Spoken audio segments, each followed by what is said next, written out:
In this video, I'm going to show you how to create the perfect body paragraphs in IELTS Writing Task 2. This is important because the body of the essay is actually the most important part of the essay. It's more important than the introduction and the conclusion. Why is the body so important?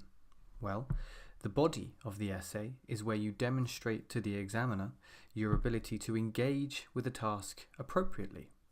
It shows him that you're able to construct an argument or develop a discussion, and this is where you achieve marks for task response, which is 25% of your mark. It's also a place where you can use a range of vocabulary related to a specific topic and use this vocabulary with flexibility and precision.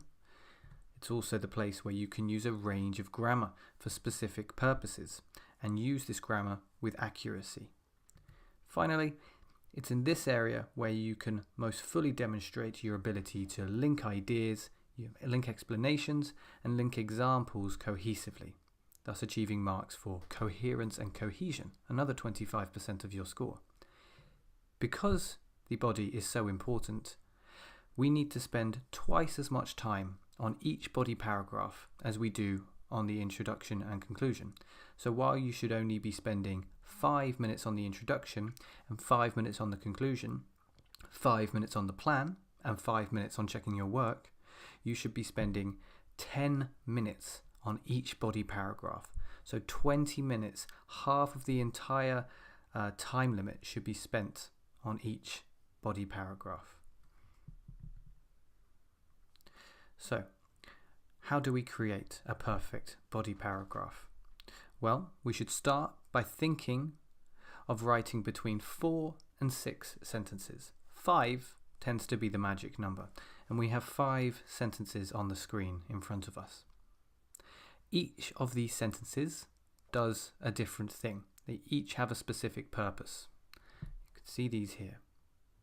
Now, the first sentence is always going to be a topic sentence.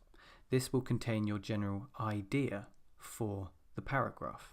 It's very important that this sentence is nice, clear, concise, not too long, very clearly shows what you're going to be talking about in the paragraph. You can see this here.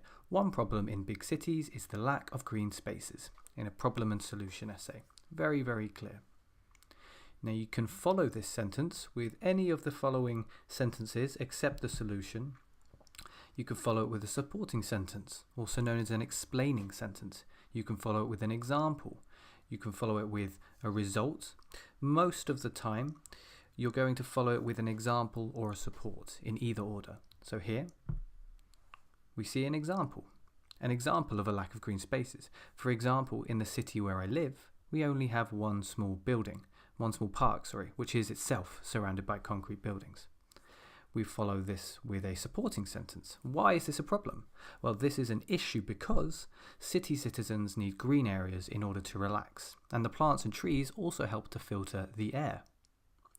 As this is a problem and solution paragraph, we need to follow this with a solution.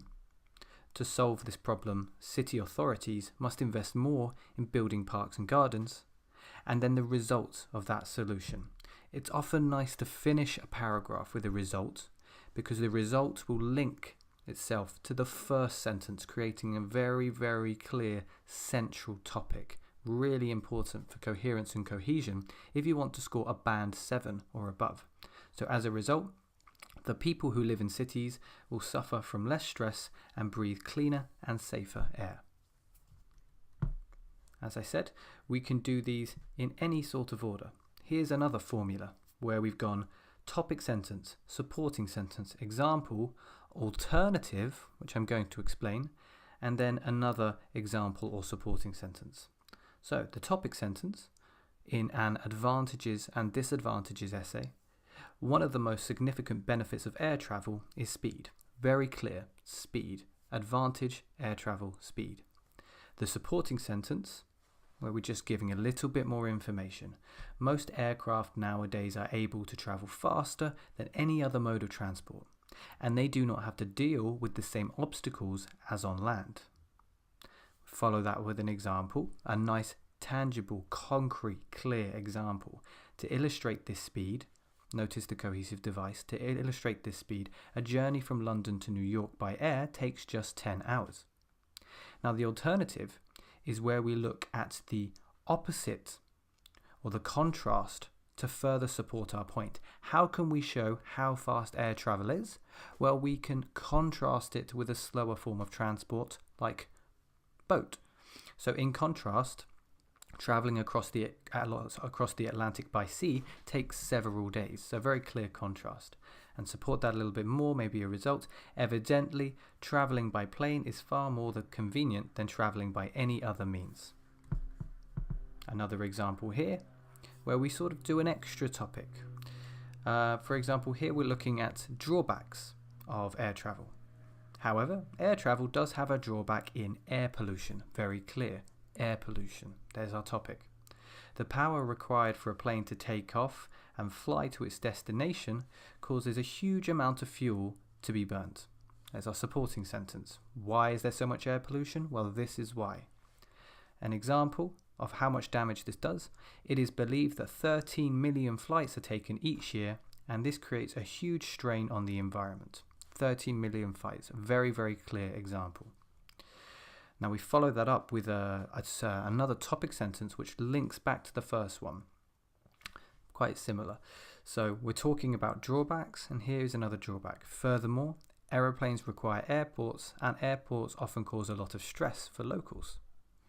An example of this: for example, the sound pollution airports leak can prevent local families from sleeping properly. So, using a mixture of supporting sentences, example sentences, result sentences, alternative sentences after the original topic sentence creates a very well-developed, well-supported, extended, relevant paragraph for task 2. So, some general tips for when you're writing your body paragraphs. First of all, make sure to begin all your body paragraphs with a topic sentence. These sentences should be short, simple, and to the point. They should not leave the examiner thinking that it's going for too long or being a little bit confused. They need to be as clear as possible, clearer than any of the other sentences. Try to keep the paragraph 4 to 6 sentences long, ideally about 5 sentences. That should take you to just over 250 words. Now, when you write a discussion opinion essay, make sure to begin the body with the side you disagree with, unless it's an opinion essay, and then you do not need to balance your opinion. For problem and solution essays, use the same formula twice. 3 sentences about the problem, 2 sentences about the solution and result. Finally, try to keep paragraphs based on one central topic, whether it's advantages or disadvantages. One supporting point for your opinion, and then another supporting point for your opinion.